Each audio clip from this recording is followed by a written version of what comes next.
Okay. सो बच्चों, हम लोग शुरू करते हैं जनरल ऑर्गेनिक केमिस्ट्री 1। इस पोर्शन में हम लोग देखेंगे bonding in carbon and related compounds and dipole moment. ये सब आप लोग लोअर क्लासेस में, नहीं क्लास 12th में, 11th 12th में पढ़ चुके हैं। Hydrogen bonding and general concept of boiling and melting point of organic compounds, how it is increases और decreases with the increase in the number of carbon atoms or introduction of any functional group, polar group, right? So we'll just revise all those concepts which are very essential to understand the organic chemistry in future. So let's start with the bonding in carbon. So as all we are knowing that carbon, it is a second row element of the periodic table, atomic number 6. So if we write the electronic configuration of this like 1s2, 2s2 and 2p2, this is the ground state electronic configuration. Why I have written like this electronic configuration? So reason is very clear that I have written this in the order of energy. I am considering that energy is increases in this way. So energy of 2s subcell is more than 1s and of 2p is more than 2s and 1s. Okay, so this is the ground state electronic configuration of carbon. If you examine the electronic configuration, this electronic configuration, you will find that it has two unpaired electron in the ground state. So two unpaired electrons.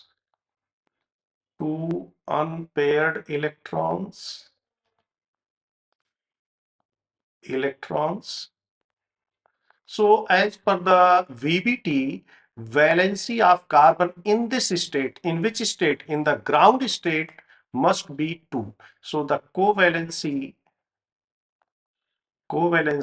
in this state is 2. Right? जितने unpaired electrons उतने ही bond ये बनाएगा as per the VBT. Right? अब हम लोग ये देखते हैं कि कार्बन के जो कंपाउंड्स नोन हैं उन कंपाउंड्स में कार्बन की क्या वैलेंसी है. So in the all known compounds, in all known and stable compounds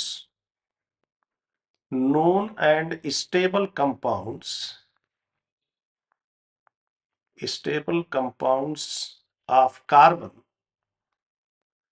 stable organic compounds, we can say stable organic compounds,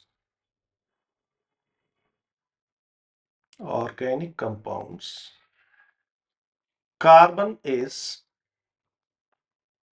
tetravalent,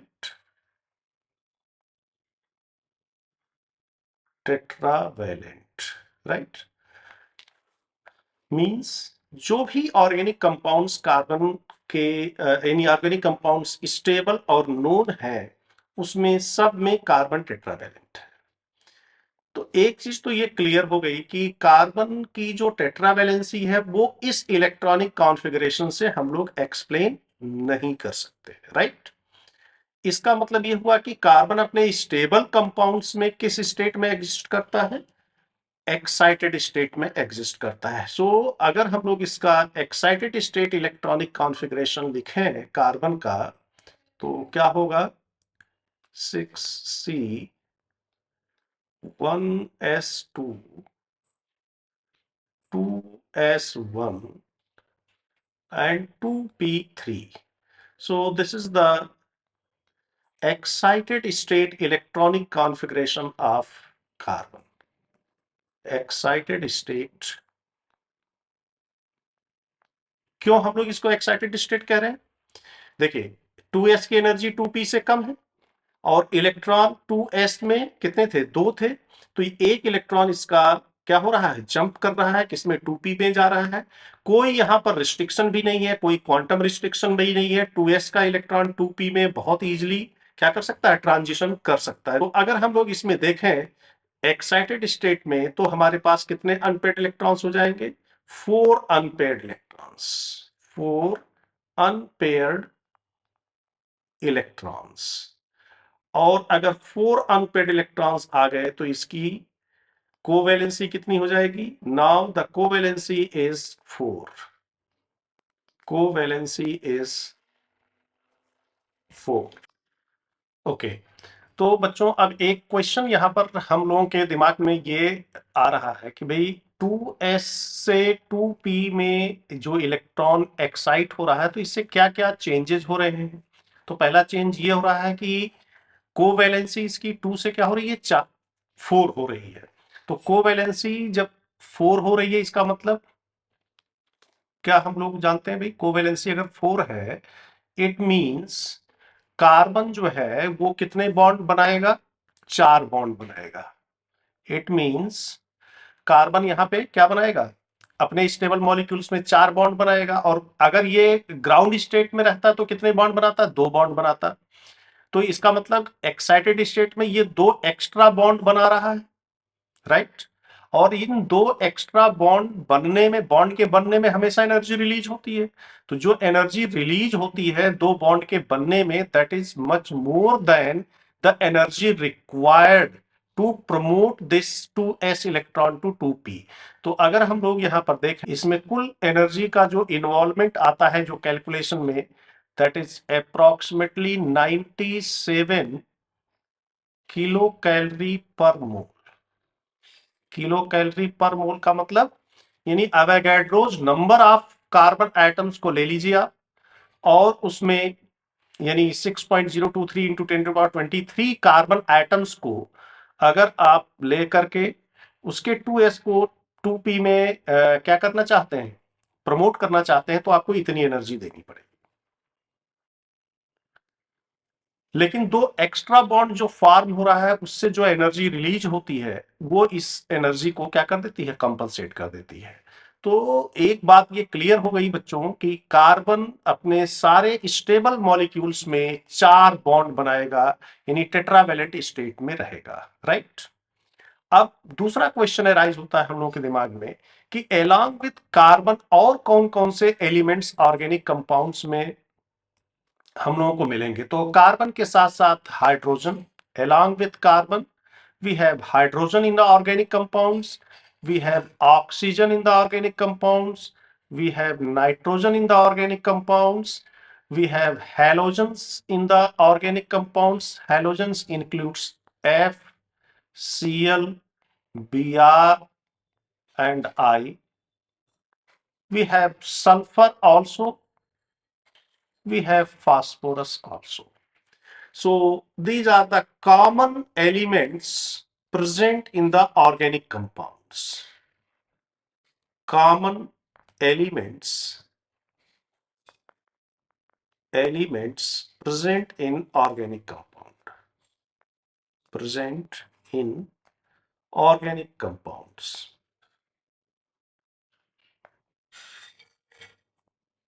Organic compounds.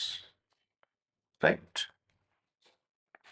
Now, if we segregate these elements on the basis of their position in the periodic table, so we will find that this carbon, oxygen, nitrogen and fluorine, right? They belongs to the second row of the periodic table,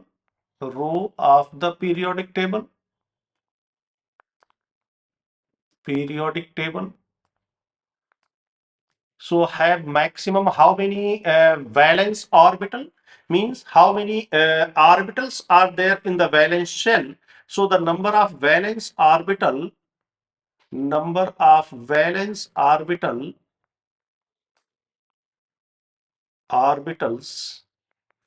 equal to 1 plus 3 is equal to 4. 1 of 2s and 3 of 2p, not more than this. And one orbital can have maximum 2 electrons with the opposite spin. So these elements cannot have more than 8 electrons in their valence shell. So these elements cannot have,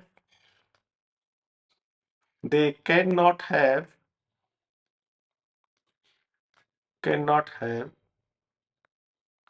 more than 8 electrons, more than 8 electrons in the valence shell.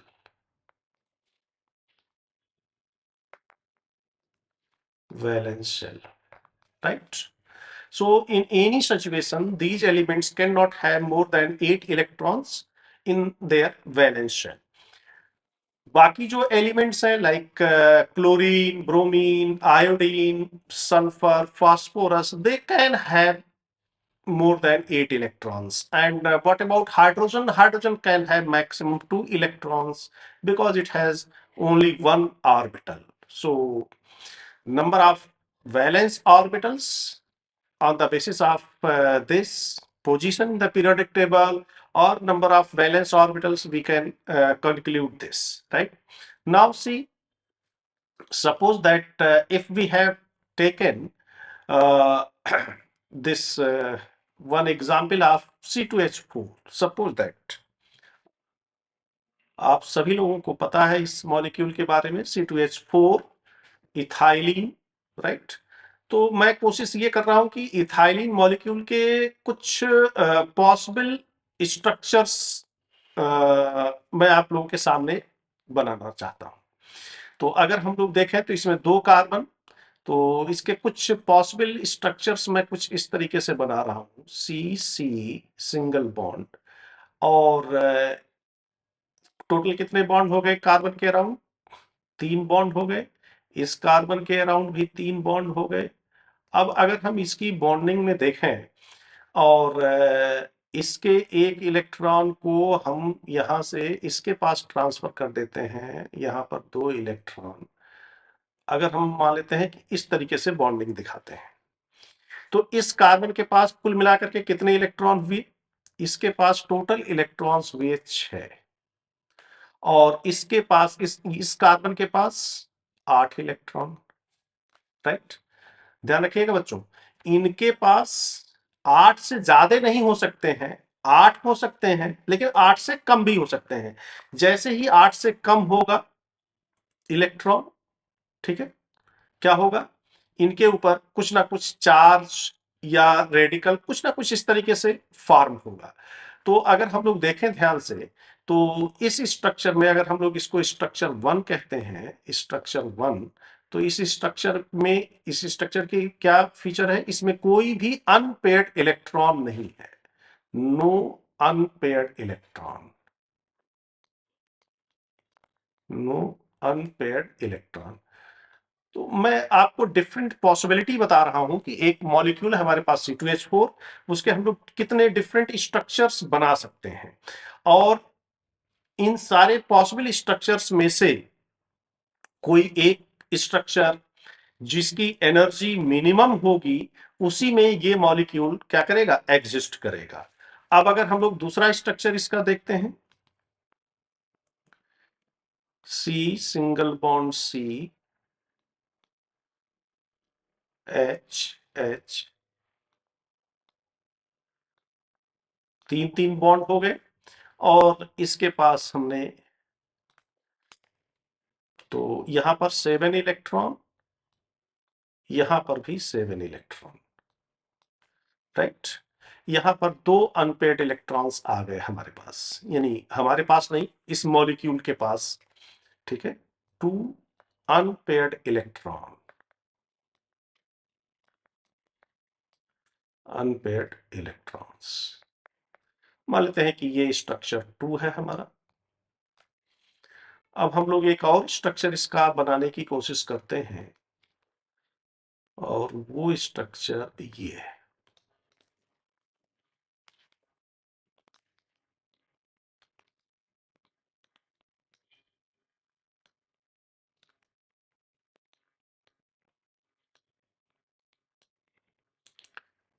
और इसमें हर carbon के valence shell में दोनों carbon के 8 electron, total 4 bonds, 1 2 3 4, 8 electron.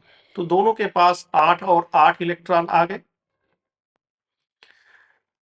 अब देखा जाए अगर इसमें, तो एनर्जी अगर हम लोग कंपेयर करें, मान लेते हैं ये स्ट्रक्चर 3 है, तो इसमें कोई भी अनपेड इलेक्ट्रॉन नहीं है, और इसके साथ साथ इसमें दोनों कार्बन के पास, हाइड्रोजन के पास तो 2 इलेक्ट्रॉन है ही, दोनों कार्बन के पास 8-8 इलेक्ट्रॉन है। So these are the possibilities of different structure for this molecule. अगर हम लोग इसमें देखें तो सबसे कम एनर्जी जो होगी वो किसकी होगी? इसकी होगी। ना तो इसके ऊपर चार्ज है, ना कोई अनपेड इलेक्ट्रॉन है, ठीक है, कोई भी अनपेड इलेक्ट्रॉन नहीं है, किसी भी तरीके का कोई फॉर्मल चार्ज नहीं है, एक्चुअल चार्ज नहीं है।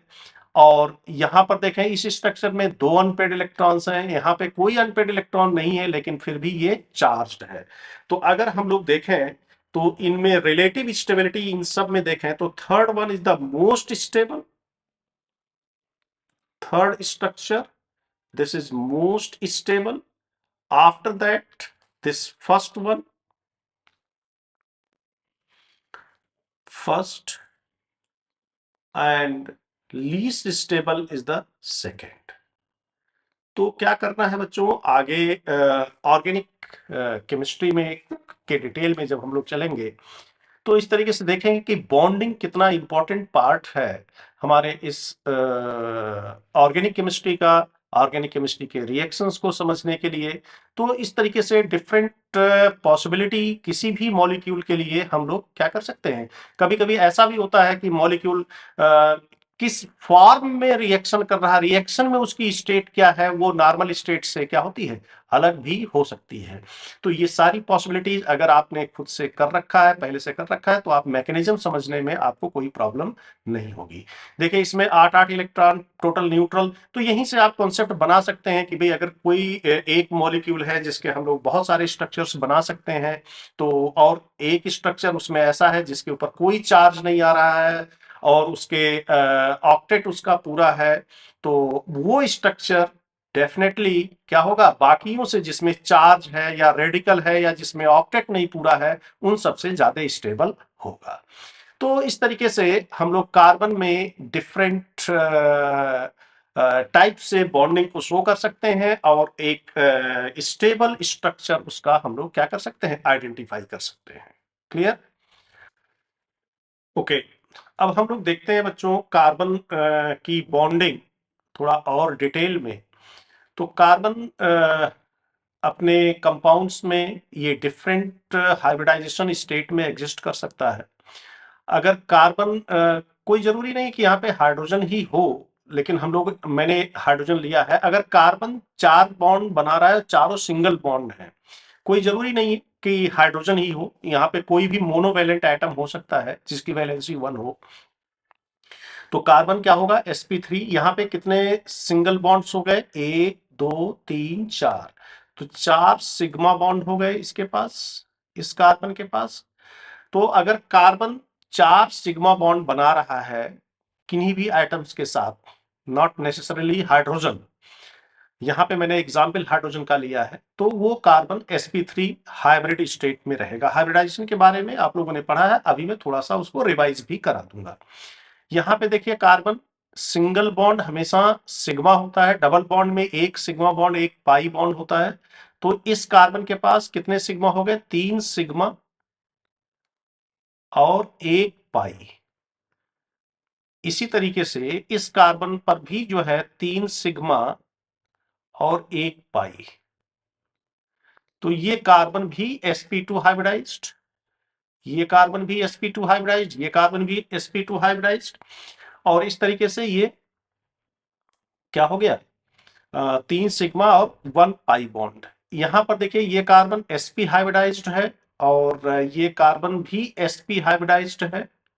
यहां पर number of sigma and pi bonds, यहां पर ट्रिपल बॉन्ड है, तो ट्रिपल बॉन्ड में एक सिग्मा होगा 2 पाई, तो एक सिग्मा इधर एक सिग्मा इधर, तो 2 सिग्मा और 2 पाई। तो दोनों कार्बन के पास 2 सिग्मा और 2 पाई बॉन्ड्स हैं, राइट। सिग्मा और पाई बॉन्ड के बारे में आप लोगों ने पढ़ा भी होगा, हम लोग भी थोड़ा सा मैं भी रिवाइज करा दूंगा जल्दी से। तो अगर हम लोग देखें तो एटम तो कार्बन ही है इन तीनों मॉलिक्यूल्स में, ठीक है। कार्बन की अपनी एक आइडेंटिटी होती है, कार्बन एटम का अपना एक साइज है, उसका इलेक्ट्रोनेगेटिविटी है, इलेक्ट्रॉन एफिनिटी है, आयनेशन एनर्जी है। हर एलिमेंट की अपनी एक आइडेंटिटी होती है in terms of properties like size, covalent radii and other kinds of radii, okay. So लेकिन जब कार्बन डिफरेंट बॉन्डिंग स्टेट में आता है तो उसकी प्रॉपर्टीज में चेंज आ जाता है। जैसे अगर हम लोग देखें तो ये कार्बन sp3 हाइब्रिडाइज्ड है और ये कार्बन sp2 हाइब्रिडाइज्ड है, तो इन दोनों कार्बन की प्रॉपर्टीज में फर्क होगा। अगर मैं ये कहूं कि इस कार्बन का साइज और इस कार्बन का साइज, तो हम कहेंगे कि सेम नहीं होगा, इसके ऑर्बिटल्स का साइज सेम नहीं मिलेगा आपको, राइट।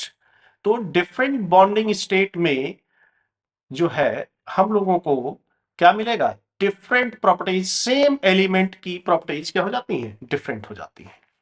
तो अगर हम लोग देखें ध्यान से तो बॉन्डिंग पैटर्न से मॉलिक्यूल में क्या क्या चेंजेस आते हैं, जैसे अगर ध्यान से देखो तो यहां पर sp3 में ये जो स्ट्रक्चर हमें दिख रहा है, इस स्ट्रक्चर को हम लोग कहते हैं टेट्राहेड्रा स्ट्रक्चर। कौन सा स्ट्रक्चर कहते हैं, टेट्राहेड्रा। इसमें बॉन्ड एंगल 109 डिग्री 28 मिनट। ये स्ट्रक्चर जो है ये प्लानर स्ट्रक्चर है, ये लीनियर स्ट्रक्चर है। अब अगर इसका एक्चुअल फार्मूला अगर आप देखें तो यहां पे मैंने आपको पिक्चर में दिखाया है, कार्बन कार्बन ट्रिपल बॉन्ड, ये कार्बन sp हाइब्रिडाइज्ड, ये कार्बन भी sp हाइब्रिडाइज्ड, ये कार्बन sp2, sp2, ये sp2 और ये दोनों sp3 एंड sp3। तो अगर आप ध्यान से देखें तो तीनों में क्या फर्क आ रहा है, देखिए यहां पे कार्बन कार्बन बॉन्ड की लेंथ कितनी आ रही है, 1.54 एंगस्ट्रॉम। यहां पे कार्बन कार्बन डबल बॉन्ड की लेंथ आ रही है 1.34 एंड यहां पे कार्बन कार्बन ट्रिपल बॉन्ड की आ रही है 1.20। तो कहने का मतलब यह है कि कार्बन कार्बन की बॉन्ड लेंथ अगर हम लोग कंपेयर करें, कार्बन कार्बन की बॉन्ड लेंथ कंपेयर करें तो ये कितनी मिलेगी, 1.54 एंगस्ट्रॉम। कब, जब sp3 में होगा। तो इस तरीके से हम लोग हाइब्रिडाइजेशन के बेसिस पर बॉन्ड लेंथ को भी क्या कर सकते हैं, एसेस कर सकते हैं। कार्बन कार्बन अगर डबल बॉन्ड है तो कार्बन कार्बन की बॉन्ड लेंथ में क्या चेंज आएगा, 1.34, यानी carbon carbon double bond is shorter than carbon carbon single bond. And अगर आप कार्बन कार्बन ट्रिपल बॉन्ड लेते हो तो यहां पे बॉन्ड लेंथ आ रही है 1.20 एंगस्ट्रॉम। तो इसका मतलब यहां पर sp, यहां पर sp2। तो हाइब्रिडाइजेशन के साथ बॉन्डिंग पैटर्न के साथ कैसे carbon carbon bond length change हो रही है ये आपने देख लिया। इसी तरीके से इसकी ज्योमेट्री देखिए, ये लीनियर है, यहां पर इन दोनों हाइब्रिड ऑर्बिटल्स के बीच में क्या है, 180 डिग्री का बॉन्ड एंगल है। यहां पर 120 प्लानर स्ट्रक्चर होता है, but this is the actual bond angle shown here like 118 degree and 121 degree. तो यहाँ पे थोड़ा सा इलोंगेशन, थोड़ा सा इंक्रीज हुआ बॉन्ड एंगल, यहाँ पे थोड़ा सा डिक्रीज हुआ, that is due to the different types of repulsions, spatial repulsions and orbitals जो pi bond p atomic orbital से बने हैं उनके और इन हाइड्रोजन इन बॉन्ड्स के रिपल्शन के कारण जो है ये चेंजेस आए हैं। और यहाँ पर 109 डिग्री 28 मिनट और 109.5 डिग्री बॉन्ड एंगल है कार्बन हाइड्रोजन कार्बन राइट के बीच में। तो इस तरीके से कार्बन की तीन स्टेट्स हुई, sp3, sp2 एंड sp। तीनों में इसके कार्बन कार्बन बॉन्ड लेंथ, अच्छा कार्बन कार्बन बॉन्ड लेंथ के साथ साथ कार्बन हाइड्रोजन बॉन्ड लेंथ भी डिफरेंट हमें मिल रही है। यहां पे देखिए कार्बन हाइड्रोजन बॉन्ड लेंथ कितनी है, 1.10, यहां पर है 1.09 और यहां पर है 1.06। तो कहने का मतलब यह है कि अगर हम लोग इसमें कार्बन हाइड्रोजन बॉन्ड देखें, और इसमें कार्बन हाइड्रोजन बॉन्ड देखें और इसमें कार्बन हाइड्रोजन बॉन्ड देखें, तो कौन सी कार्बन हाइड्रोजन बॉन्ड की लेंथ सबसे ज्यादा आ रही है? ये बॉन्ड लेंथ सबसे ज्यादा आ रही है। यानी अगर कार्बन कहीं पर sp3 हाइब्रिडाइज्ड है तो उसमें जो कार्बन और मान लेते हैं हाइड्रोजन उसके साथ जुड़ा हुआ है कार्बन के साथ, तो कार्बन हाइड्रोजन की बॉन्ड लेंथ क्या होगी? sp3 में सबसे ज्यादा, फिर sp2। तो हम लोग इसको इस तरीके से लिख सकते हैं sp3, sp2 and sp, right? So this is the order of bond length, right? इसी तरीके से अगर हम लोग इलेक्ट्रोनेगेटिविटी देखें तो कार्बन जब कभी भी sp हाइब्रिडाइज्ड होगा तो इसकी इलेक्ट्रोनेगेटिविटी कार्बन जब sp2 हाइब्रिडाइज्ड होगा तो उससे ज्यादा होगी, और कार्बन जब sp3 हाइब्रिडाइज्ड होगा तो उससे ज्यादा होगी। So this is the electronegativity of carbon in different hybridization state. यानी अलग अलग हाइब्रिडाइजेशन स्टेट में किस तरीके से इलेक्ट्रोनेगेटिविटी कार्बन की चेंज होगी, वो इस तरीके से चेंज होगी। तो ये एक जनरल आइडिया मिल गया बच्चों कि हर एक कार्बन हाइड्रोजन बॉन्ड की लेंथ हम लोग बराबर नहीं कह सकते, हर एक मॉलिक्यूल में कार्बन कार्बन की बॉन्ड लेंथ को हम लोग बराबर नहीं कह सकते। हमें ये एसेस करना पड़ेगा कि सिंगल बॉन्ड है, डबल बॉन्ड है, ट्रिपल बॉन्ड है, और कार्बन किस हाइब्रिडाइजेशन स्टेट में है। ये सारी चीजें देखने के बाद ही हम बता सकते हैं कि क्या रिलेशन होगा। नॉट नेसेसरी कि आप सारी वैल्यूज याद करें, लेकिन एक आइडिया हो तो बहुत अच्छा है। अब हम लोग बात करते हैं सिग्मा बॉन्ड की, एंड सिग्मा बॉन्ड फॉर्म कैसे होते हैं इसके बारे में देखते हैं। How sigma bonds form. तो मैं एक क्वेश्चन आप लोगों के सामने रेज कर रहा हूं, हाउ सिग्मा बॉन्ड्स फॉर्म। तो देखिए बच्चों, सिग्मा बॉन्ड्स कैसे कैसे बनते हैं। Sigma bonds form by sigma bonds formed by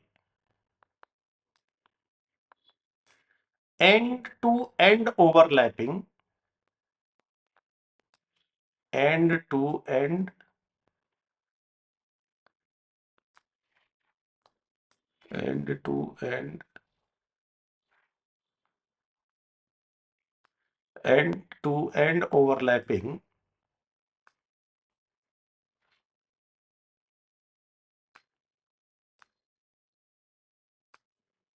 end to end overlapping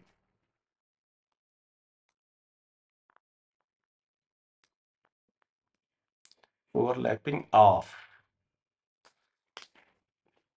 कौन कौन से ऑर्बिटल्स ओवरलैप करके सिग्मा बॉन्ड बना सकते हैं बच्चों? Atomic orbitals.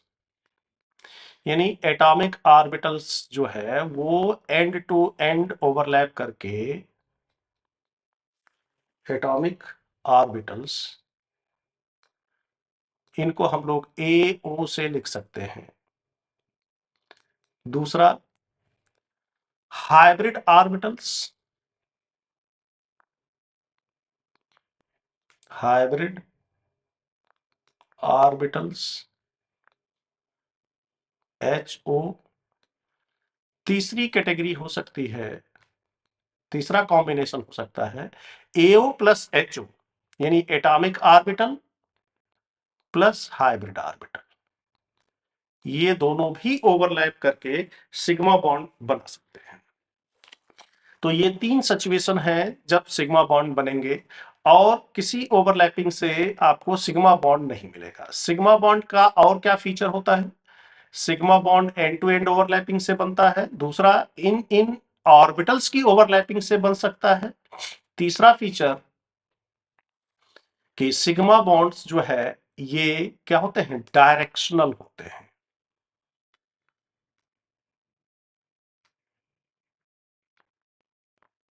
directional in nature. Although सारे कोवेलेंट बॉन्ड्स डायरेक्शनल नेचर के होते हैं, तो सिग्मा बॉन्ड भी जो है क्या होता है, डायरेक्शनल नेचर का होता है। अब हम लोग बात करते हैं पाई बॉन्ड्स की। तो पाई बॉन्ड्स कैसे बनते हैं? How pi bonds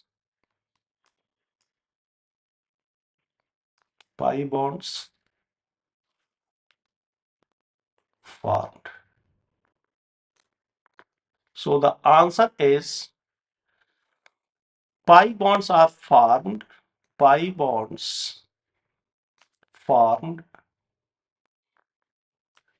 the parallel overlapping of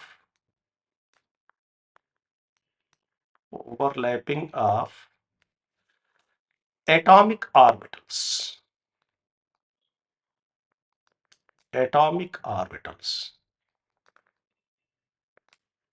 AO। तो देखिए, एक क्वेश्चन का आंसर दिया हमने, फिर से दो क्वेश्चन नए खड़े हो गए यहां पे कि क्या सारे एटॉमिक ऑर्बिटल्स पाई बॉन्ड बनाएंगे, पैरेलल ओवरलैपिंग कर सकते हैं? तो आंसर है कि नहीं। कौन से एटॉमिक ऑर्बिटल्स? पी और डी। मतलब पी पी के साथ बना सकता है, डी डी के साथ बना सकता है, पी और डी भी आपस में बना सकते हैं। तो कहने का मतलब यह है कि कितने तरीके के हमारे पास पाई बॉन्ड्स हो सकते हैं, इसके अलावा और कोई पाई बॉन्ड नहीं होगा। पी पाई हो सकता है, पी पाई डी पाई हो सकता है, P pi D pi and D pi. Aldous हम लोग डी पाई के बारे में यहाँ पे बात ऑर्गेनिक केमिस्ट्री में शायद ना करें हम लोग। क्यों? क्योंकि डी ऑर्बिटल कार्बन में होता भी नहीं है, कुछ एक एलिमेंट्स में होता है, जैसे sulphur, phosphorus, chlorine, bromine, iodine. तो वो कार्बन का होना जरूरी है। तो कार्बन के साथ वो पी पाई डी पाई तो संभव है, लेकिन डी पाई कार्बन के साथ ये पॉसिबल नहीं है। बट मैक्सिमम इतने तरीके से जो है पाई बॉन्ड्स बन सकते हैं। ठीक है। क्वेश्चन दूसरा ये है कि क्या हाइब्रिड ऑर्बिटल्स कभी पाई बॉन्ड बनाते हैं? तो नॉर्मली इस क्वेश्चन का आंसर होगा no. Hybrid orbitals do not form pi bond, right. Hybrid orbitals pi bond नहीं बनाते हैं। लेकिन इसका एक एक्सेप्शन है। एक हम लोगों के पास एक स्पीसीज है जिसको कि हम लोग क्या कहते हैं, बेंजाइन, जिसमें हम लोग ये मानते हैं कि sp2 हाइब्रिड ऑर्बिटल्स जो है ये भी पाई बॉन्ड बनाते हैं। But this is not a normal phenomena. Normally hybrid orbitals do not form the pi bond, right? So this is sp2, this is also sp2, and this species is called benzene, right? And this is very short-lived species. This exists in the reaction mixture for a very short time because this is highly unstable, right? This is highly unstable.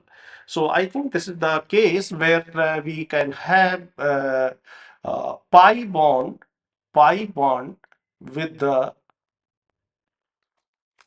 parallel overlapping of hybrid orbitals. So it is better to write this as an exception, right? Right, exception. Okay. So pi bonds are formed by the parallel overlapping of p atomic orbital or d atomic orbital, right? Okay. So and pi bonds are also directional in nature. Pi bonds are also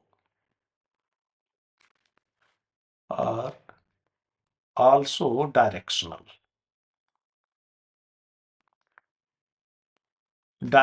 in nature.